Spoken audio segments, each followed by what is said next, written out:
अस्सलाम वालेकुम। आज हम रियाजी का तीसरा सबक क़ुव्वत नुमा और जज़रुल मकब पढ़ेंगे। हम जानते हैं कि 2 को अगर 2 से ज़र्ब किया जाए तो हमें मिलता है 2 की क़ुव्वत 2। उसी तरह 2 को अगर 3 मरतबा ज़र्ब दिया जाए तो हमें मिलेगा 2 की क़ुव्वत 3।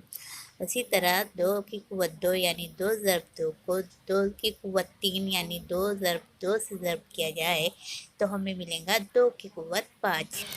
इसका मतलब ये हुआ कि अगर 2 की क़ुव्वत 2 को ज़र्ब किया जाए 2 की क़ुव्वत 3 से तो हमें क़ुव्वत नुमा की जमा करना पड़ेगी, यानी कि 2 की क़ुव्वत 2 जमा 3 यानी कि टोटल 2 की क़ुव्वत 5 मिलेगा। इस बिना पर क़ुव्वत नुमा के उसूल तैयार किए गए हैं जो अब हम आगे पढ़ेंगे।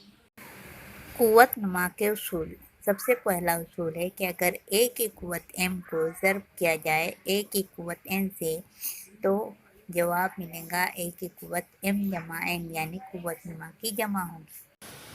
दूसरा उसूल है कि अगर a की क़ुव्वत m को तकसीम किया जाए a की क़ुव्वत n से तो हम जवाब में लिखेंगे a की क़ुव्वत m नफ़ी n, यानी कि अगर ज़र्ब की अलामत रहेंगी तो क़ुव्वत नुमा की जमा होगी। उसी तरह अगर तकसीम की अलामत रहेंगी तो क़ुव्वत नुमा की तफरीक होगी। तीसरा असूल है a ज़र्ब b कॉस की क़ुव्वत m बराबर a की क़ुव्वत m ज़र्ब b की क़ुव्वत m, यानी कि अगर हमारे पास 2 अलग अलग एदाद है a और b और उनकी a की क़ुव्वत m हो तो हम उन दोनों को सेपरेट करके उनकी क़ुव्वतों के साथ लिखेंगे।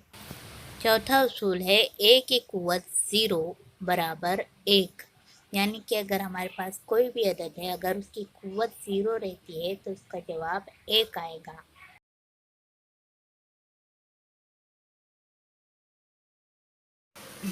पांचवा उसूल है a की क़ुव्वत नफ़ी m बराबर 1/a की क़ुव्वत m, यानी अगर क़ुव्वत नुमा नफ़ी में रहेगा तो उसको मज़बूत करने के लिए हम लोग इस तरह तक़सीम में लिखकर मज़बूत कर देंगे। छठा उसूल है a की क़ुव्वत m कॉस की क़ुव्वत n बराबर a की क़ुव्वत m ज़र्ब n, यानी कि अगर एक अदद के 2 क़ुव्वत नुमा m और n होंगे तो हम उन दोनों क़ुव्वत नुमा का ज़र्ब करेंगे। सातवां उसूल है a/b कॉस की क़ुव्वत m बराबर a की क़ुव्वत m बटे b की क़ुव्वत m, यानी कि अगर 2 अलग अलग एदाद हैं हमारे पास और उनकी एक ही क़ुव्वत है तो जिस तरह हम ज़र्ब में सेपरेट करते हैं उसी तरह तक़सीम में भी उनको अलग अलग करके उनकी क़ुव्वत नुमा के साथ लिखेंगे। आठवां उसूल है a/b कॉस की क़ुव्वत नफ़ी m बराबर b/a कॉस की क़ुव्वत m, यानी अगर 2 अलग अलग एदाद तक़सीम में है और उनका क़ुव्वत नुमा नफ़ी में है तो उसको मज़बूत करने के लिए हम अंदर के एदाद को उल्टा कर देंगे, यानी a/b को b/a लिखेंगे।